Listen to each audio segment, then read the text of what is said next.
Yeah, what I was saying, didn't know the game. We didn't understand the consequences of the game. And Dale, your mother's husband, and I, we had duked it out, and he understood that that wasn't something he wanted to do again, you know. But Judy, she put pressure on, real pressure on the situation. And I mean, through Dale Fairburn. And I mean, she pushed on Dale, and all of a sudden, you know, he got excited. He snatched Gail and Karen, and your mother came home and they were gone. And you know, at that time, he told her, "Well, you'll never see him again." And Jean was. The one thing we were doing was a lot of drinking, and we did a lot of drinking all the years we were together. Here she was here from England. She perceived the Fairbairn family, Dale's mom and dad, as being much more powerful than they actually were. He was a plumber, that's what he was.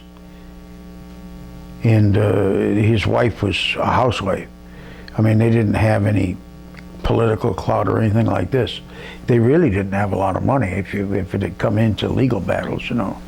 But at the time I said, "What do you want to do, Jane?" And she says, "I want to get out of here." So we cut and run. I had an old Merc, 49 Merc, and we took it to Syracuse first, and we were there for a little while. It wasn't anything for us in Syracuse. I mean, it was pure struggle. So I said, well, you know, I got out of service in Columbus, Ohio. I had work out there. We'll go out there. And that's what we did. We went to Columbus, Ohio. And that's where you were born. And we both found work there. And then the time came we went back to Binghamton. That was it. I don't know what you want to know about. Well, you and Mom didn't get married right away, though, did you? No. We didn't get. I like 8 years old or something like that? No, we were. No, it was longer than that. Yeah, but you might have been.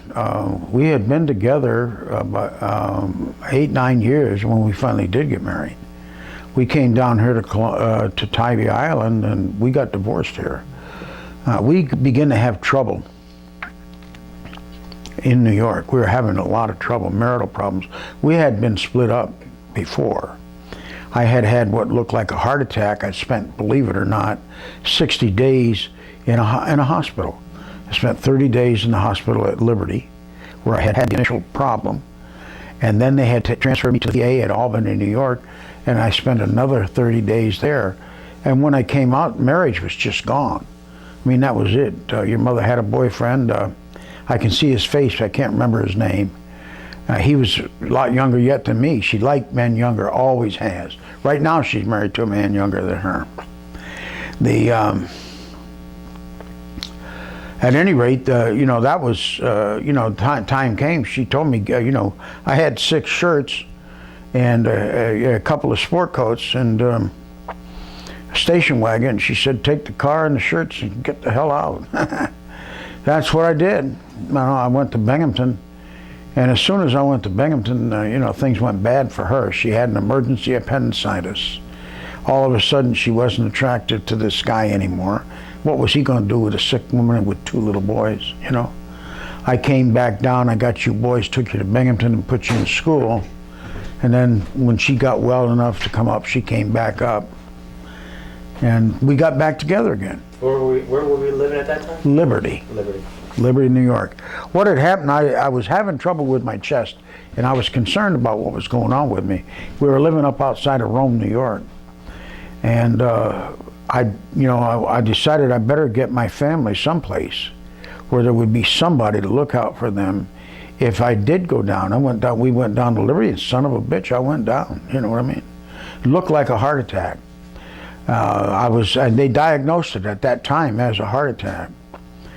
A lot of years later, right here in Savannah, I had the medical records transferred down here because I had an episode to look at. And the doctor, whose name was Walker Beeson, who was a young German doctor, but very good, the best in the area at the time. And he looked at those medical records. He said he didn't see where I'd had a heart attack. He sees where I had distress and problems, but not what you'd call a heart attack, because there was no damage to the heart muscles. Well, your mother and I were having trouble in New York, and I got a job promotion down here, big time job. I get down here, the big time job just wasn't the same here as it was in New York, the way we were working in New York. And hell, we didn't last a year in here. The trouble that we brought with us stayed with us. We didn't get rid of it, and we just split it up here. That was moved from New York to Tybee Island. What? That was moved from New York to Tybee Island. That was moved from New York to Tybee Island, yeah. But now Chris was born what? Wellsville, New York. He was born in Wellsville, New York. Right? Yeah. Is it New York or Pennsylvania? No, Wellsville, New York. There's a Wellsboro, Pennsylvania, but Wellsville is in New York. He was born in Jones Memorial Hospital in Wellsville. When I was with Singer Sewing Machine Company, I was managing the store out there at the time. So. You remember the day when he was born? Do what? You remember the day when he was born? Oh, I remember the day well. I can't tell you. It was the 17th September. Is that right? And I had a phenomenal. I was managing a store for Singer Sewing Machine Company, and Singer was divided into agencies. The agency I was in had 52 stores in it. I'd had a phenomenal week. At this time, I was the top store, percent to plan they called it, in the 52 stores. We were having a regional meeting. I was going there as the top man. And this is the day, the meeting, it was on the day that turned out that Chris would be born on. And your mother knew how important the thing was to me. You know how hard I'd worked to get there, to get that. I was going to go in as the top dog, and I was going to look really good, I wanted to be there. But I wanted to be with her if Chris was going to be born. And she says, no, Bob, I've had 3 children. I know when I'm going to have this baby, and it isn't going to be today, The meeting was in Hornell, New York, about 55, 60 miles away from Wellsville. So I said, you're sure? And she said, yeah. So I got Jim Morrow, the district manager, to pick me up, and we drove on up there. As soon as we left the house, she went to the hospital, and she had Chris. When I got to Hornell, there was a message waiting for me at the hotel where we were having our meeting. Brand new baby boy. That was it. About when I was born, you remember that day? The day that you were born in Grant Memorial Hospital in Columbus, Ohio. And,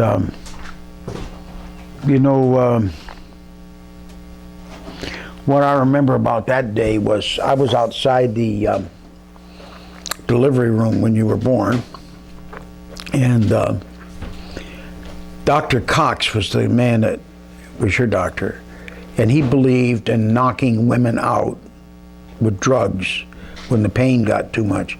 And boy, your mother was doing some hollering. I could hear her out there. It made me. I was really concerned about that, and. It seems that's the way that was.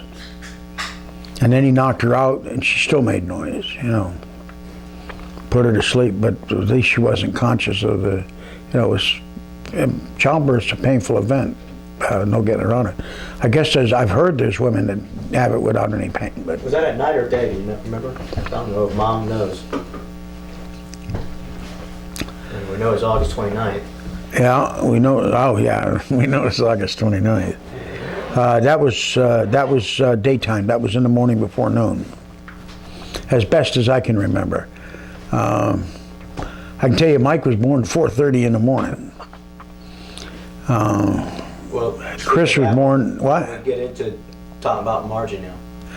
Well, we met Margie here. I met Margie here. What year was this?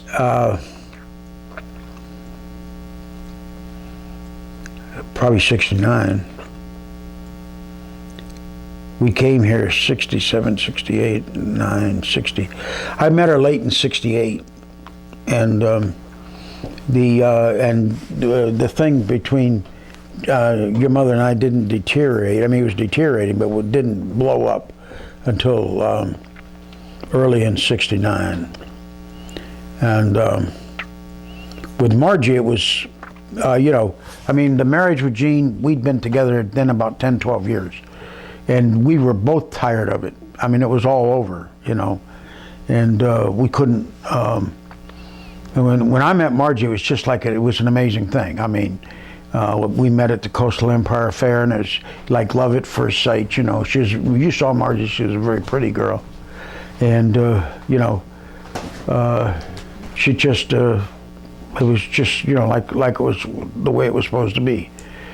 I remember that Jean asked her, "Do you love him?" And she says, "Yes, I do." And your mother said, "Well, that's good, because that's all he wants. He'll give you all his money. He just wants somebody to love him." Yeah, and it was great. I mean, for a long while. The biggest problem I had in the marriages with your mother and with Margie was my drinking. I was a heavy drinker. Your mother was a heavy drinker. And, you put adults together with booze, then something's going to happen that doesn't need to happen, that's not conducive to marriage. You understand? Mm-hmm. Now, Mike's mother drank, Margie drank some, and at different times, somewhat, quite a little bit. But she actually stopped before I did. But I didn't stop soon enough, was my problem there. I just, alcohol, what it does, if it don't get you right away, it gets you sooner or later. And if you stay with it, there's no escaping it. Nobody drinks lots of years of their lives and gets away from, the price of alcoholism. I mean, I made a fortune, pissed away a fortune, drank away a fortune, screwed away a fortune, any way you want to look at it. I mean, I got lots of stuff to not be too proud of, looking at it. About the time Michael was 4 years old, I was looking at him on the floor, and his birthday was the next day, which was the 12th of November. He would be 4 years old, and I realized at that time, if I didn't quit drinking, I would never see him grow up. So I quit right then. Ain't had a drink since. And that was 21 years ago. 21 years ago. You remember the day Mike was born? I do, yeah. I was, Margie and I had a little apartment at the other end of the island here, there's a sports bar there. What's the name of that sports bar, Mike? Fourth Quarter. Fourth Quarter. I had an apartment right there. We lived right there. We had an apartment right there.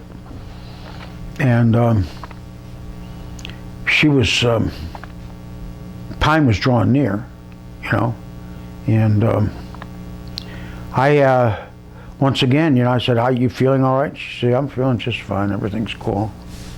All right. And I was, along with drinking in those days, I was smoking a lot of pot. And so I took a couple tokes and I laid down to go to sleep. And hell, I couldn't have been asleep only 15, 20 minutes. She woke me up. She said, "I think we better go to the hospital." I was stoned. I mean, I was really ripped, but boy, that'll sober you up. Because I had to drive her in, and I think we had an old Oldsmobile at the time. Pontiac, maybe it was an old Pontiac. At any rate, drove on into Savannah, and they let me stay in the labor room with her until the pains got to be 2 minutes apart. When they got to be 2 minutes apart, then they sent me down to the waiting room and attended to her. And it was 4:30 in the morning before he was born. So she was in labor, a pretty good little while. Now, when you moved down here, you moved down here to be still stay with Singer? No, when I came down here, I was up in New York. I had been selling books. I'd been away from Singer for a good while. I had been selling books, and I had moved from a salesman to a district manager, and from a district manager to an area manager. And the next move up the ladder for me was a division manager's job, and a division manager in Grolier. I was working for Grolier Society Incorporated. The next step up was a vice president's chair. after a division manager. I had to be a division manager. Then I would be in line for vice presidency. And there was everybody that was a division manager up in New York, up in the northeast corner where we were, not just New York, but all of New England. They were all men my age, and they were all successful. So what that meant was I was not going to get to be a division manager probably ever if I stayed there. But I could be a division manager here just by coming down. I came down here, we sold encyclopedias direct in the home. I came down here and this was a different world. I mean, the people down here just didn't buy books to have in the house, encyclopedias, the way they bought them in New York, in the Northeast. In the Northeast, the average home will have a set of encyclopedias. Some homes will have 2 or 3 sets of encyclopedias. They'll have the Book of Knowledge or World Book for their kids when they're very young. Then as the kids get a little older, they'll have Americana or Britannica or Collier's or International, one of the majors, in their home, you know, because that's the difference in the idea of education. It was at that time, you know, the approach to education, you know. A lot of these people down here, when I got down here, couldn't actually read. A lot of them, they could barely read. You know, it's still a problem today. Still a problem. I remember one time we were, I think obviously you and Marge were together. You came and got Chris and I from Detroit, brought us down here for summer vacation. You remember that? Mm-hmm. And I think one of the stories you told me was you had a tab running at termites Mm-hmm. down the street, and I guess we kind of ran the bill up. Chris and I did. You know, I don't remember that. We had, I had a food tab for you, where you could eat, you know. We ate a lot. Because I was going into town to work in those days. I was at work and selling ads, and I would go into Savannah, and I wanted you guys to have something to eat while you're out here, and you know, and that's what you did. You ran a hell of a tab. I don't know what you did. I don't know how you did it. You know, I don't know if you ate that much or if you got termite to give you quarters for the pinball machines or what you did. You know, it's that's you know, it's that part of it. I do remember the tab, and I do remember termite. I mean, I do remember it getting high.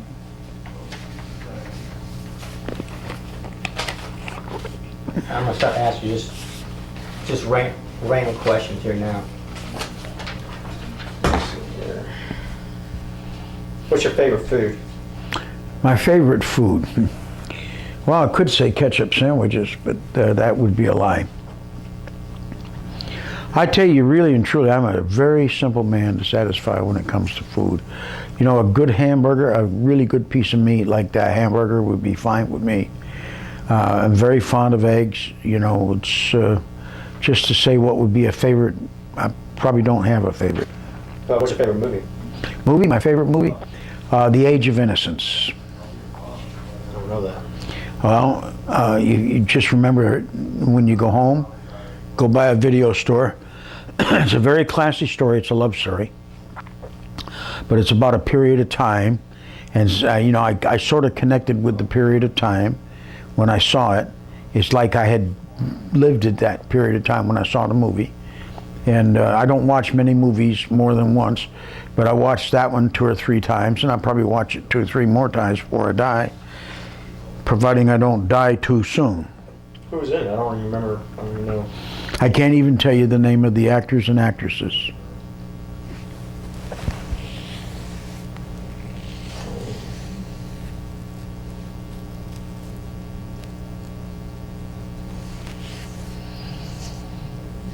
How about certain dates? You remember where you were at when Kennedy was shot?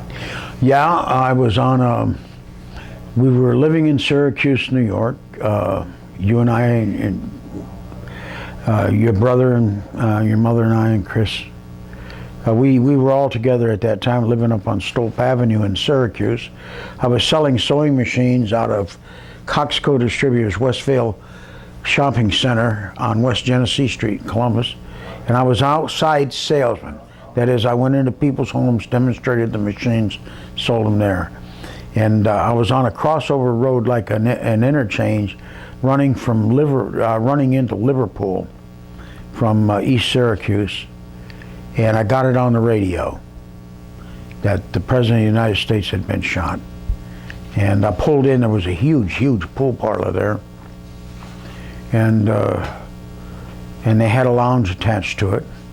And I pulled in there, went into the lounge, and sat down and ordered a beer and sat there and didn't move for the rest of the day, watching TV, sitting there drinking that. It's quite a shock when he got shot. Did you vote for him?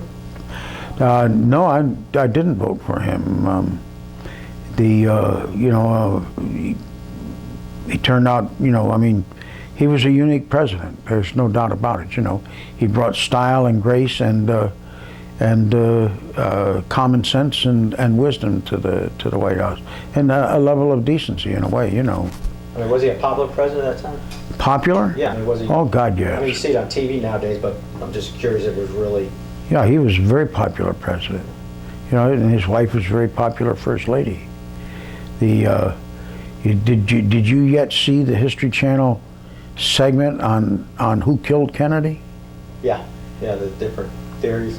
You mean, I'm telling you right there, did you see the one where this one guy says, I know for a fact that Lyndon Johnson had him killed? No, I didn't see that. No, see, you didn't see that. Yeah. You saw a different segment, probably gone back a couple of years ago, 3, 4, 5. They were showing recreating the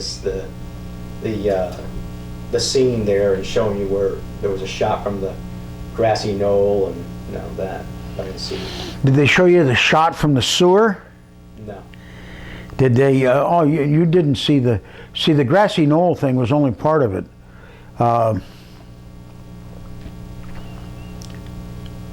There was a bullet hole in the front of the windshield coming in. Kennedy was hit in the face and the back of his head blown off. You didn't see that, did you? No. Then, I just wish you could see that. When you go home, go to historychannel.com and look up who shot who was responsible for the Kennedy murders. They had what encompassed maybe 4 or 5 hours of videotapes that you can buy on that. They make a very credible story. You don't want to hear all that on this tape, you know what I mean? But they had Oswald's girlfriend, not his wife, his girlfriend, and this girl was coming out of high school, was a chemical genius, and she had been working on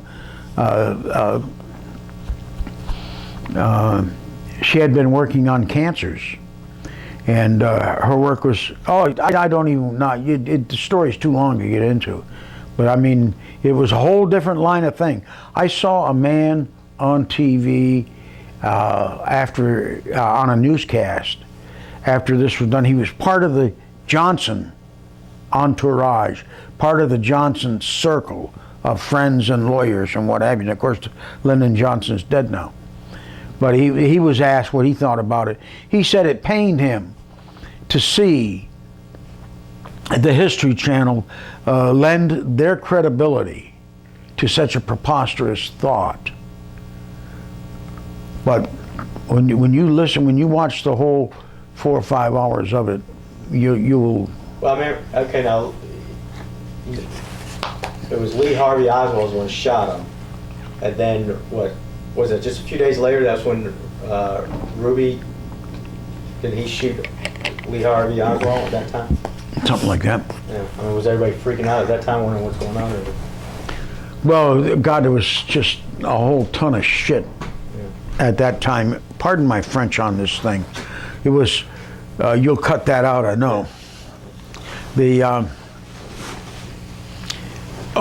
was cries of conspiracy all over the place because of that way that thing went. I mean, here the chief guy gets knocked off in jail, in front of reporters and God knows what, I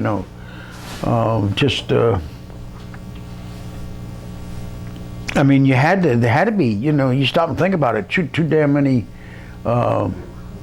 coincidences for there not to be some sort of conspiracy.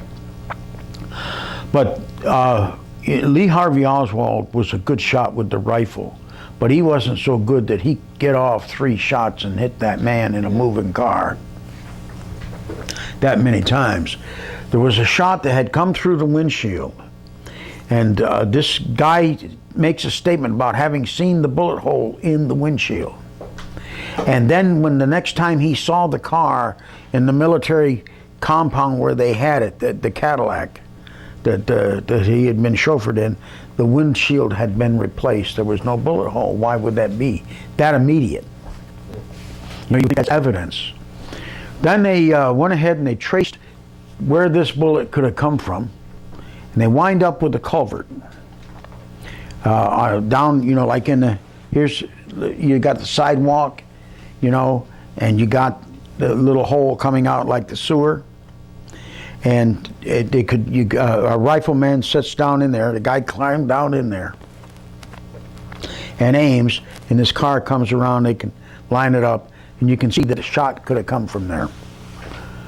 And then they follow the sewer out, and it comes out about a quarter of a mile, a half a mile further away from all the fray, all the action. And they just theorized that's what happened. This guy was a mob, it was, you know, part of the mob that was glad to do it.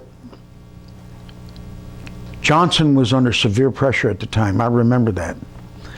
I wish I could say the name of the Billy Saul Estes. Billy Saul Estes was a Texas oil man and owned a whole bunch of things in Texas, and he was drawing tremendous heat from the government for some very fraudulent things that he had pulled. He was a very big friend of Lyndon Johnson's. Lyndon Johnson was about to be indicted at this time. Kennedy was going to have him indicted for certain types of things. And his days as vice president would have been over. That would have been it. So Johnson had motive. That was back before they picked their running mate, wasn't it? I can't remember how Johnson... I think the vice president was part of the voting process. Let's, I think you told me before that when the time comes that you do pass away, that I guess you're going to be buried next to... Well, I haven't made my mind up on that, you know, and I got to figure that out, what I would, because there's a grave site for me in Roscoe, you know. But I think maybe what I would like to do would be establish a grave site somewhere down here, you know, because basically speaking, you know, you don't like to think about things like this, but you're married, and so you've got family ties here, and your mother's here. Your grandmother's buried where? On the ocean. Okay. Chris is married, you know, and so he's got family here. And I think Michael doesn't have now any family here except me and you and Chris. And then his mother's here. And so I might like to do something here where her and I be put down together, and Michael would have a place to come. And see if I couldn't make enough spots or plots in it where there would be room for anybody else in the family that wanted to come along, you know. I don't know. It's going to be, I got to figure it out, because if I don't take that place in Roscoe, it goes to my brother Ed and my half-brother Ed. And Ronnie? No. I don't know why it wouldn't go to Ron, though, or Mona, or Judy. You'd think it'd go to one of them. I think Mona wants to be buried where her husband can be buried with her, and so I think that takes care of that. I think Judy wants to be buried where her one daughter or daughters can be buried with her. So I think that takes care of that. And Ronnie may want to be buried where his wife Sandy can be buried with him. Then on the other hand, he might want to be buried where she couldn't be buried with him, you know, I don't know. But Eddie Eddie's retarded to about the age of 15 or 14, something like that. He's been working all of his life. He's been retarded. He lives by himself and somewhat takes care of himself. The family oversees the finances so that nobody can take advantage of him. Jimmy's wife tries to go by the house once a week and see that it's somewhat healthy clean, and pick up his laundry. He would need, but still in all, I think about my dad's in there, my grandmother's in there, so much of my kin's in there for a lot of decades, and I might belong there. I don't know. Time will come. Hopefully, I make the right decision before the time gets around. Not that this is a great subject, but just in case I would need it. If for some reason you had to go in the hospital and you were put on life support or something like that. Oh, you're talking about a living will type thing, Right. Is what you're talking about. Well, I don't want any extraordinary measures made to keep me alive. If can't have any quality of life, let's say I survive whatever thing came along. If there's going to be no quality of life for me after I've had this event, then I don't want, I wouldn't want to be saved. That's just the way it is. Life is meant for living. It's not meant for lounging around in a wheelchair with your tongue hanging out that you can't get it back in your mouth, and people feeding you with tubes down your throat, crap like that. That's not for me. Anything else you want to say? About what? I mean, words of wisdom. Words of wisdom, and I don't know. What you had on there, questions like what was the thing you regret most? The thing I think I regret most is I could have used an education. My dad harped on education for us kids. He said he himself had not. I guess he did. He might have. Yeah, he graduated from high school. But he wanted us to graduate, all of us to graduate from high school. He wanted us all to go on to college. Well, I didn't graduate from high school and I didn't go on to college, But Ronnie did. Today he's a wealthy man. Jimmy did. Today he owns half of an electronics company. Ricky did, and he's a wealthy man. Stevie did, and he's a wealthy man, and he's now retired, and he's the youngest of us all, and retired wealthy. He did transportation management worldwide for General Motors. That's what kind of job he had, and he lives in Detroit. Patty has college education. She travels all over the world dealing with, you talk to Patty, dealing with medical computer systems, the installation of these systems in these hospitals. I don't know exactly what it is. I need to have her give me a job. What? I need to talk to her about getting me a job. Yeah, you want to travel the world? Yeah, sure. But you won't get to see your boys grow up. No, I have to wait till they get older. Yeah. Now see, Janet didn't go to college. She's Jimmy's twin sister. And you know Janet. Janet's husband just died. She works at it's a building supply place.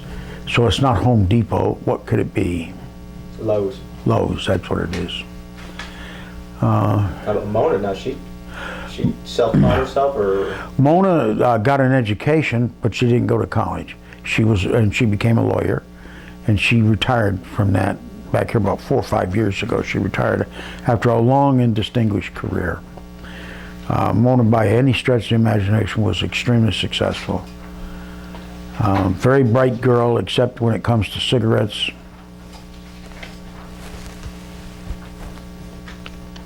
She became a lawyer in New York State. You could serve what's called a clerkship. If you worked in a law firm, the law firm had to agree to lecture to you a certain number of hours each and every week. Mona went through that. She was a legal secretary for Levine, Goulden, and Thompson. And then one summer she went to Cornell University to take some law courses, and then when she went to take the bar, she took both the state bar and the federal bar at the same time.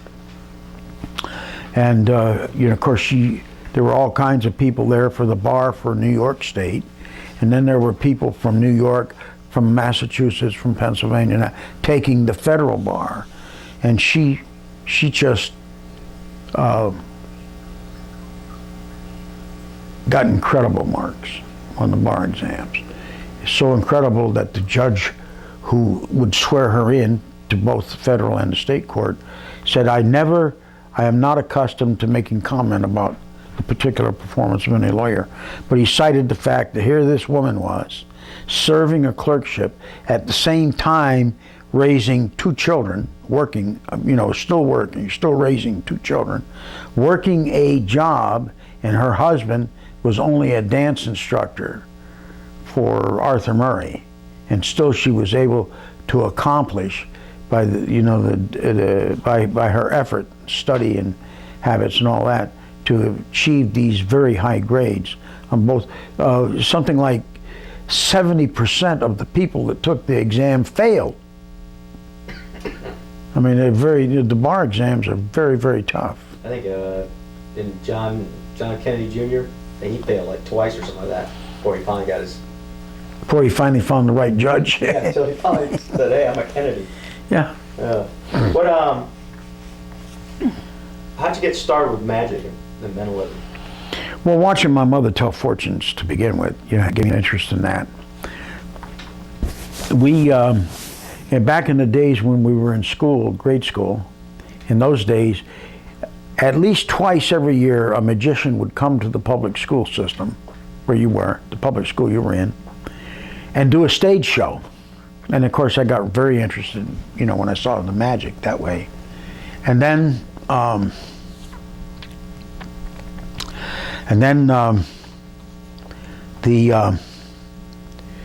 when I was 11 years old, my dad took me to see Harry Blackstone Sr. The last year he toured, played in Binghamton, or in the Lowe's Theater in Binghamton, New York on State Street. My dad took me to see that, and that was a phenomenal show. I mean, Harry Blackstone Sr. Was you see something like that, you never forget it, 11 years old. But when we were living down on the farm, my brother Ronnie and I would do magic shows in the barn. We had seen these shows in school, and we would take the tricks that we'd seen in school and we'd make them ourselves. Figure them out and make them. And then we'd put on these little shows, the family would come in and watch it. And of course we'd get a nice round of applause from Mom, Dad. You know how that goes. So Ronnie's in the magic too, or what? Well, no, he was at the time. And but not anymore. And but I, to me, I was all through my years in the service. I went into Columbus, Ohio, there, and I met Bob Nelson of Nelson Enterprises, one of the big names in mentalism. He had a store on South High Street, and I went down. Was it called mentalism back then? Sure was. Been called mentalism forever. Yeah. And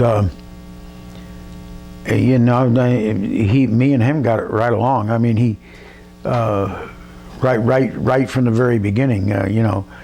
For one thing, he liked the background I had with my mother with the tea leaves and card reading and that sort of thing. So he liked that, and and the fact that I could figure things out.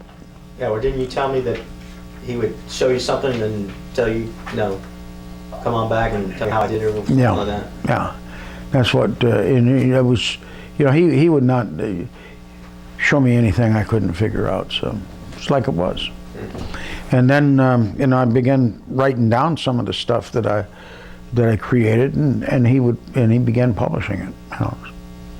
That's what it was, And I don't know. It actually grew into being an obsession when you get right down to it. I still am doing it, right on until the day I die, I guess. Talked to Charlie Scott on the phone yesterday or day before, and Charlie's just 1 year older than me. He says, I've lost interest in mentalism. See? Well, he's down in Sarasota. And he had run these ads in this magazine for his show and didn't get any response. And because nobody's beating his door down and asking him to do a show, he says he's going to give it up. That wouldn't be it, you know. I talked to John Riggs. I emailed him up in Tennessee. And he says, yeah, Charles says that, but, you know, wait, somebody asks him to do a show, then see how done with it he is, you know. Well, that's probably about right, you know. The Mind Probe show that Charles had out in Kansas City ruined him because it was he got to do his mentalism. It was a 1-hour TV show once a week for 10 years. That's 500 and some odd shows in 10 years, hour-long shows on TV.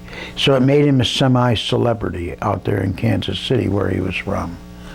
And, you know, he would, on occasions, he would get a paid show, but he was on public television out there. You know, he produced that show at his really own expense and then put it on public television. And he you know, I'd ask him, why don't you get an agent?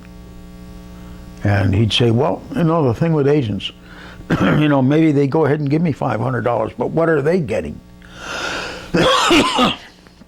His concern is he'd get ripped off, you know. As long as you get what you got to have for the show, what difference does it make? Right, what they get, yeah. Yeah. What difference does it make, you know? But he said, well, I don't want to see the public get ripped off. Oh, pardon me for yawning. I really like Charles. He's a great guy. And when I told him I was doing the close-up magic thing, you know, he said me and him had to get together. He had a lot of close-up mental I'd be interested in seeing, which I'm sure he does. He's, you know, he's been at it as many years as I've been at it. So. Anything else? That's it. You know, we might want to get together another time. And that's up against the wall in my shirt shop. The last year that I was the store across the street was my shop. Did you get it? Got it. Okay. This is a picture of, you want me to point out who is who? Yeah. And this, of course, is my mother. This is my brother Ronnie, my sister Mona, my sister Judy, and of course that's me. She's a pretty girl. Mm-hmm. Then we come over here to this. What is pictures in here just tear me up. I don't know if you can see these.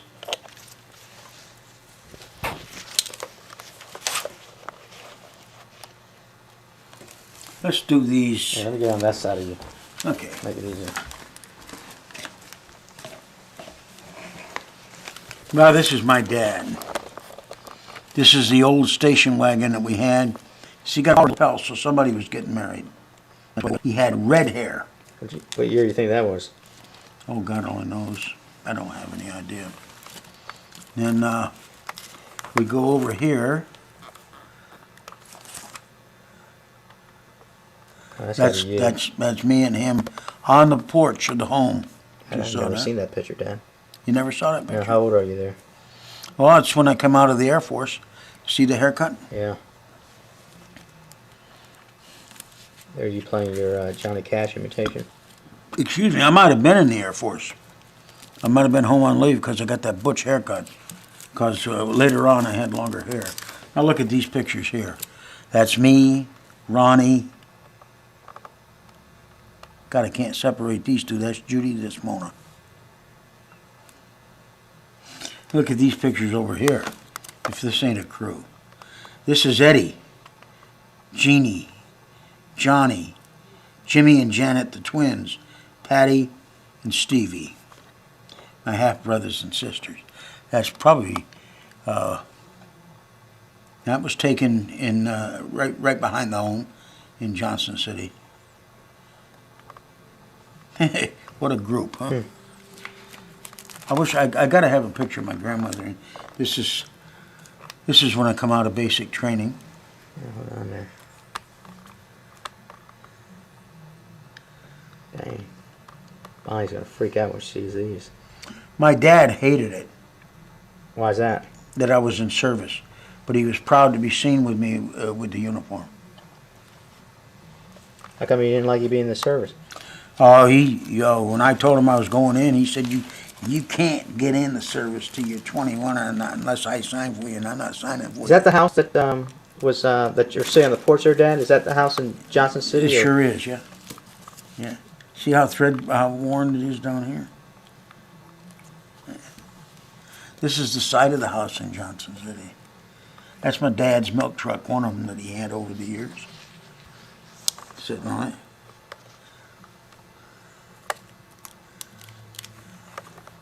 Okay to turn it? Oh, hold on here.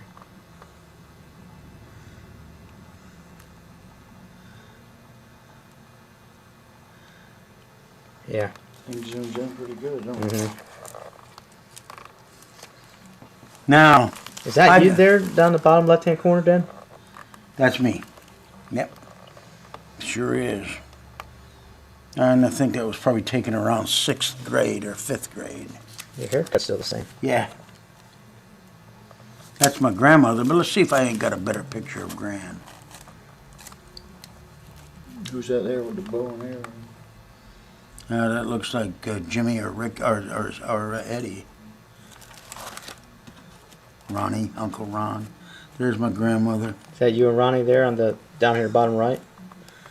Ron, me, Dad. Me, Ron, Gran. See the holes in this? I mean, Tylo Man, that's Tylo sighting. Tylo Man came out to the house. He demonstrated the Tylo. He laid it down on the floor. He took a hammer. He pounded on it as hard as he could with the hammer. I'm sitting on the stairs up above. I'm watching the whole thing. My father says, I'm teen youngin'. They break up everything. How do I know this stuff will hold up? He takes the hammer and he hits it. He tells my dad it'll hold up. Hell, 3 days after it was on the side, we broke it up like that. That's a true story. I mean, you had to see it. I had a nice picture of my grandmother. Hold on, back up. I want to see these other pictures there. Is that you? All three of those? This is all three of us. Is that be Bobby? What? Is that be Bobby you holding there? That'll That's be June of Bobby. 60. That'll be Bobby. That'll be Bobby Tripp. And this is the car that your mother and I left town in. That Merc behind it. Hold on, is that you in your Air Force uniform? Sure enough. Yeah, I didn't bring home no pictures of my buddies. That's you and your Elvis. Me and my Elvis impersonation. Got it? Yeah, I got it. Okay. Now the pictures get better. You see this up here? Uh-huh. This is the house I was born in. That's my great-granddaddy, Cochran, R.L. Cochran. What's that hanging on the side of the house? Oh, you Fox trapped, skin you or killed something? animals. Yeah. I think that's beaver. You can't see this picture. You can't see it. Do you see him Yeah. showing you the muscle? Yeah. And it's a shame this picture's screwed up like it is. Who's this? This is a great-grandfather, R.L. Cochran. Oh. And this is wood that he chopped. All summer okay, long, he'd yeah, I chop see that. wood, see? He's got a big Stacked. arm on him, don't he? Yeah, he's got a big arm on him for a little man. Chopping all that wood. He was a little man. He was a powerful man. Look at these people here. This is R.L. Cochran. This That's your is great-grandfather? great-grandfather. This is my great-grandmother. I don't know who we got over here. I got a hunch this is my grandmother right here. Wow. This is me in tech school in the Air Force. Ain't got a picture of it yet. Tech school in the Air Force. Slow down, Hold on. Carl. Dang. This is my grandmother. Gertrude Where? Cochran. Right there. That picture right there. Who are the people around her? This is her father. This is her mother. This is her sister. Beulah's her name. Look at this. That's R.L. Cochran? R.L. Cochran. I wish I could tell you my great-grandmother's name. Should have it in the, Might be in there, yeah. Look at this picture. God. Oh, how come Aunt Janet didn't grab some of these pictures? Don't know. Look at that. Ain't that a handsome figure? All 140 pounds of him? Now you see where you get it from, Mike. Yeah, I'm building a lot of light that way. Shorter. Who is that? Oh, that's a wild ass ant, ain't it? Look at that. Look at that head of hair. Jeez. God, does she have plenty of hair or what? Who is that? Do you know? Yeah, she's an ant, but I don't know her last name. I don't know her first name. Huh. All right, good deal. She had a different mindset, you know. She told us, as you people get married and you have children of your own, you're welcome to bring the children by, but don't think you're going to leave them. Huh. Well, she didn't want to babysit. You can't blame her. She had done, you know, a lifetime of it. How old was your dad when he died? 77. Which means you were how old? Well, he died in 1987. That's 17 years ago. So, and I'm 68. I was just 51. When was the last time you saw him? I saw him, he died in September. I was on my way to see him. I saw him that spring. Was he okay then? I mean, was it in No. good health? No. No. No, indeed. Let me look at those newspapers and I'll tell you what's what here. Okay, died September 9th. I had done the Labor Day thing here, closed my shop up, and I was on my way to see him. He was in a nursing home in Montrose, Pennsylvania. I got into Harrisburg, Pennsylvania. I stopped to get some gas and to get some coffee. I called my sister Mona. She says, Dad just died. So I didn't get to see him again. I saw him that spring. I went up there. And what had happened is he'd called in here right ahead of the opening, our opening here in the spring. And he was in the hospital. And then he had slipped into a coma and they didn't expect him to live. And by the time I got up there, he'd been in the coma for something like 3 days. I walked in the hospital room and he sat up in bed. Wow. Yeah. So, I would come in to see him, and she come over to him and she put her hand down on him and she's looking at him, and he's looking at her, and I could see, you know, running between them. They weren't saying anything, but I could see what it had been. They'd been married 40 years. They'd had, between them, 8 children. They'd fought all the battles that you fight in a married life, you know, all the ups and downs and all the things you go through raising children, all the disasters, all the near disasters and all that, all the struggle that you go through to, you know, to make ends meet, to make house payments, to make car payments, to pay off hospital bills, to pay off loans, all those things. They had gone through all that stuff, and they had beat it all. They had beat it all, you know. And they're looking at each other, and I could see that he was dying, and you know, he wasn't going to live a whole lot longer. She knew that, and the only thing I could see that was bothering her was she was concerned, number one, that you know, that he could be in pain, and then number two, he might be in some sort of mental distress. He might be. That was her concern, you know. He was looking at her. And his concern wasn't for himself. He knew he was dying, and he just knew he wasn't going to, you know, be around a whole lot longer. And he was really ready to go, but his concern was, how was she going to get along? You know, because he'd taken care of her for 40 years. Well, he didn't really have to worry because, I mean, Ellie had 5 sons, and 3 of them was hers, and then and then those girls, and had. 6 sons, 4 of them was hers, and then the girls, 3 of them was hers. So, you know, there's enough people to take care of her. Plus, he owned that 3-story house And actually, at that time, they had mortgaged that out to the college to use as you know, like sort of an off-campus boarding house, and they had taken the mortgage on it, and they were holding the mortgage on it, and it was enough money for her to live the rest of her life, you know, as they made the payments, as the college made the payments. It's still making payments to her, even though she's in a nursing home up there. Of course, the nursing home's taking the money. That's the way it goes. But I stood there and I watched them. You know, his only concern was how was she going to make it without him. Her only concern was that he might be in pain and he might be in mental anguish. And I looked at that and I thought about that and I said, gee, you know, that's when my time comes, that's something I'd like for myself. But I ain't never going to have that because there's only one way you get it.